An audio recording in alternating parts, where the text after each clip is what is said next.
So guys, we're waiting the birds to come out here. We're ready for the bird show. I'm ready for the bird show.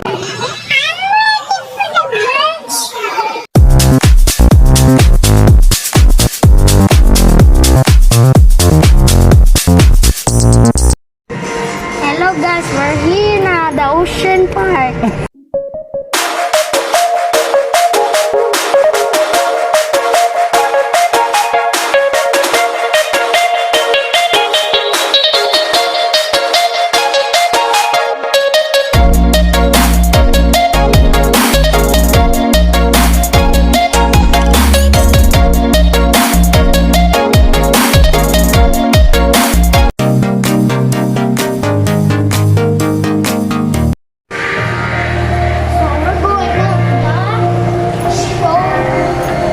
Bird show. Where's the bird show? Here. Oh, here.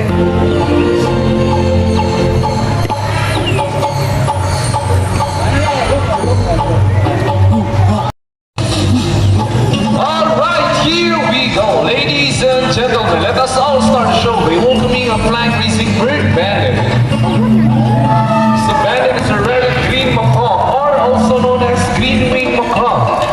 Macaws are widespread in the forests and open woodlands of northern and central South America. And there you go, folks, our show officially started. How about a round of applause for flag raising bird bandit bee trainer Alfie. So hello everyone! Hello! Maayong hapon sa tanan. Welcome to Cebu Ocean Park Amphitheater. By the way, my name is BJ and I'm gonna be your host for this afternoon. Now our next featured bird, just like any married couples, monogamous. Meaning there'll be partners for a lifetime. Sana all. Pretty romantic, isn't it? But as any couple student says, in their relationships, there always be battles. So let's meet our beautiful pair of blue and gold macaw, Blue and Azul. And today they will battle over who is the best in the basketball game. But before we continue, I'll be dividing you guys into 3 groups. For all the boys, we'll cheer for blue. Come on boys, say go blue, go blue. Go blue, go blue. And all the girls will cheer for Azul. Come on girls, say go Azul, go Azul. Okay, so are you guys ready for the basketball game?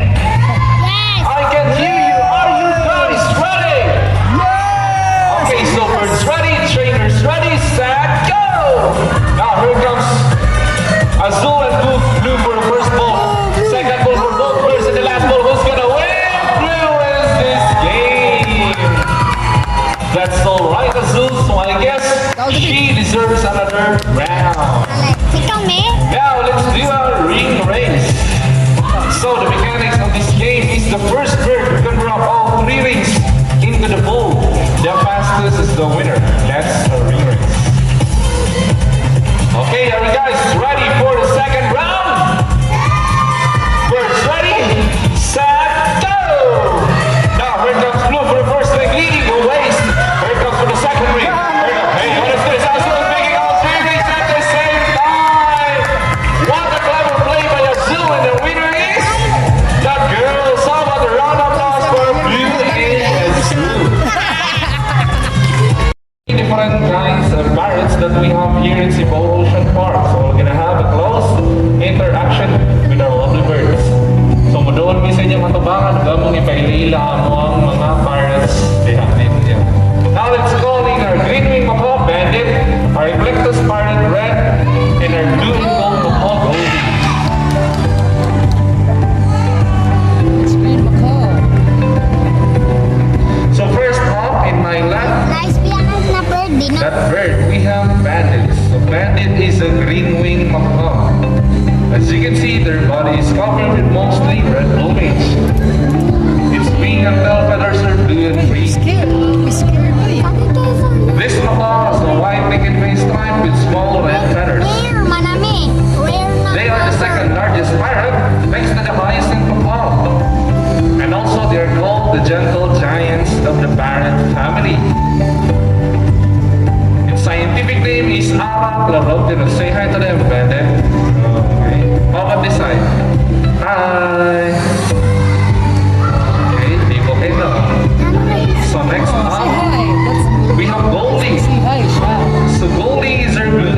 hawk. Blue and gold macaw has a beautiful shade of blue in her back and a solid shade of yellow on her belly and inner wings. Their eyes and beaks are solid black. So blue and gold macaw belongs to large group of parrots I like it. measuring about 80 centimeters in length and about 70 years old. Their scientific name is Ara. I like to So kabawa touch sa mga this. guys, medyo shy type lang. Say hi to them, Goldie. There you go. Sadali, stay here. You stand And lastly with me here is our Eclectus parrot rat. Nakatulong So Eclectus parrot is very unusual in the parrot family. It's because of their extreme sexual dimorphism. Meaning they have a visual striking differences between the male and the female. So as you can see, red right here is a female Eclectus parrot. It's because of her bright red colored feathers. Wala sa male have a bright green colored feathers. So take note guys, yung kanilang traits is specific lang sa Eclectus parrot. So dili na siya ma-apply sa mga macaw. So kanina siya nga bird, dali lang siya mailangan. Makita mo color red gani, nani. It means female. Kung color green gani, Eclectus, it means Touch this. male. This big. So Eclectus parrot, scientific name is Eclectus roratus. And they will likely live up to 30 years old. Meanwhile, our macaws banded only can live up to 60 to 70 years old. So I guess that's it for 3 types of parrots we have here in Cebu Ocean Park. We have banded, red, and goldie. Hi, cute. Thank you. How knows this game? This is called Shape Box Puzzle. Do you remember playing this game when you were still a kid? Here comes Bandit once again, and he's gonna show us how intelligent he is by moving all the shape right back to its correct spot. Okay guys, so take note that the Shape Box Puzzle is a learned behavior. So it's not possible without Bandit's intelligence, memory, and perception. And also, they use this skill in a while to find food and shelter. These birds typically feed on seeds, nuts, salts, and minerals along the river banks. And there you go, intelligent, right on a round of applause for Bandit.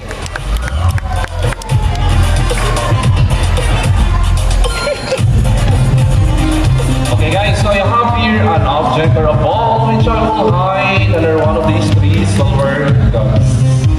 Now, where do you want me to put this object or a ball?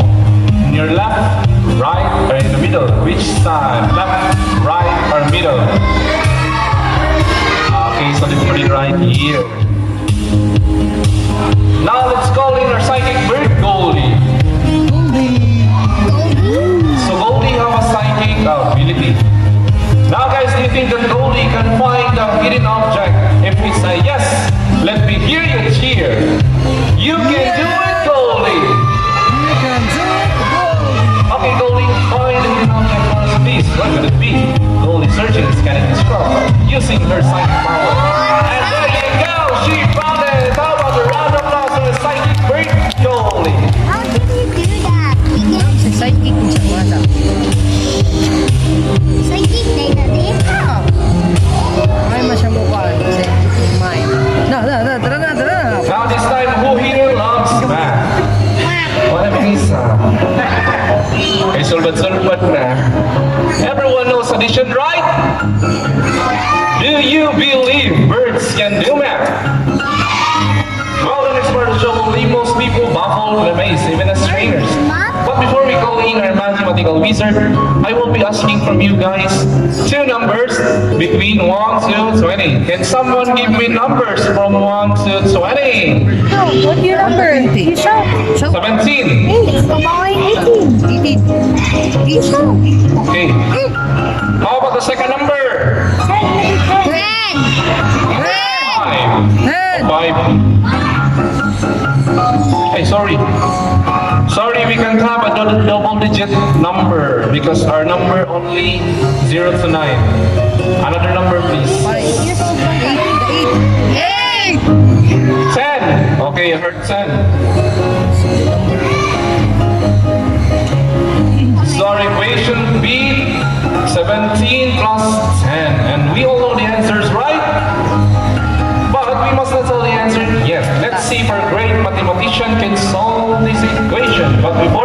we shuffle the numbers birds.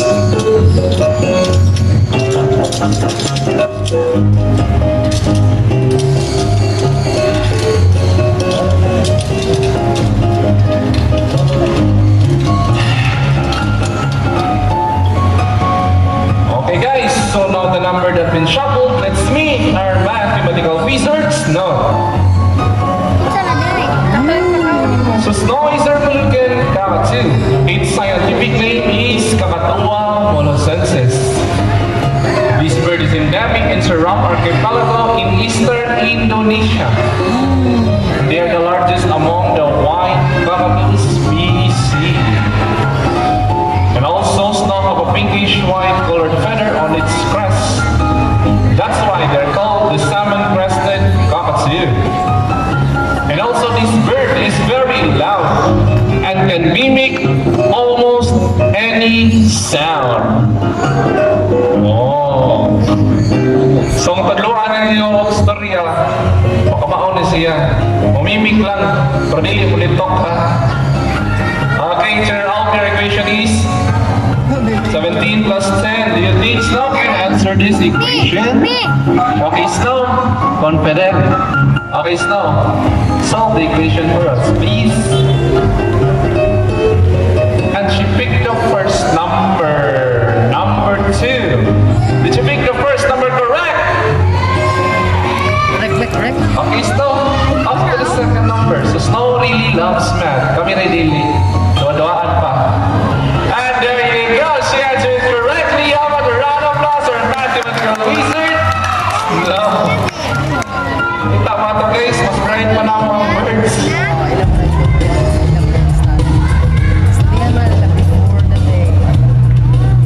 Okay, so for the next birds, we would like to show you is different from our colorful parrots. So these birds are called as birds of prey, or known as raptors. Raptor in the Latin word rapere meaning to seize or take by force. These birds hunt using their strong talons and powerful beak. And also they're characterized by their excellent flying ability and keen vision. So around the world, we have 446 kinds of raptors, and here in Cebu Ocean Park, we have 2 different kinds, the Brahmanicide and the Philippine serpent eagle. So first off, let's meet our Brahmanicide kingdom. Brahmanicide are scientifically known as Yastoridos. They are locally known as Lawin or Banog in the Visayas region. So these birds can be found in Indian subcontinent, Southeast Asia, and Australia, where they're known as red-backed sea eagles. And also, did you guys know that this bird indulges with 2 parasitisms? It's an ability where this bird can obtain their animal's food without exerting much effort, time, and energy. So in short, kaning gamgama, maayo kayo sa magsulat, yan ang talent. There you go for Brahmanicide Kingdom. And also in the world of birds of prey, females are usually larger than the males. Stop, let's meet our Philippine serpent eagle. Ready? Philippine serpent eagle, or scientifically known as Pilornis soluspilus. This bird can be easily distinguished through well-defined spots on their body, and they have a yellow face. Ulas yan yan too. And as you can see, our eagle right here have a bigger and a stronger body. That's why they tend to prey on bigger animals, such as rodents, reptiles, and fish.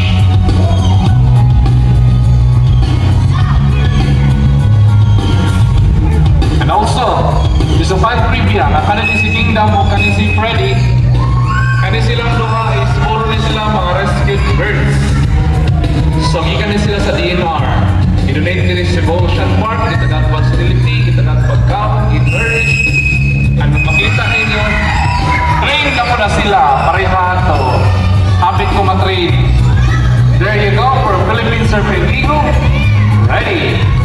And also, they are called serpent eagles because in the wild they love to prey reptiles and snakes.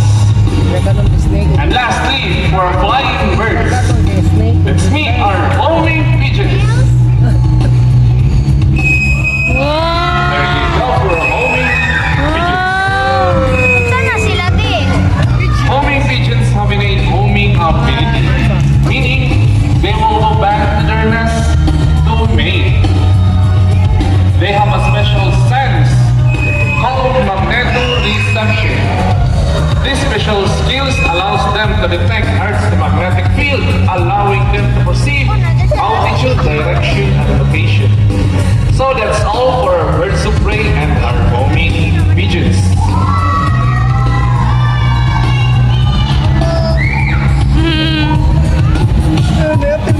Here in Cebu Ocean Park, we believe there is hope. We are not just trying to take care of our friends in the ocean, but also in land and in air as well. Who knows the 3 R's of the proper waste disposal? It's the reduce, reuse, and Resign. recycle. That's right. Now here comes our lovely bird once again. And they can show us how to do the proper waste disposal by following the 3 R's. So it keeps our environment clean and fresh. It saves the earth from global warming and reduces environmental pollution. So let's come together and save one of the greatest creation of God and gift of Mother Nature. See, if Bandit can do it, so can we. Ladies and gentlemen, we hope you enjoy our bird show. Are the animals spectacular? Yes, of course. Well, as always, no matter how small your feet say, let's take action in saving them from extinction. And please, let's do our part in saving this wonderful world. Because remember, this is the only home that we got. Now, to present the birds in the train that made the show possible, we have Turner Erwin right there, Kanamanirado, as DJ. We have singer Alfie right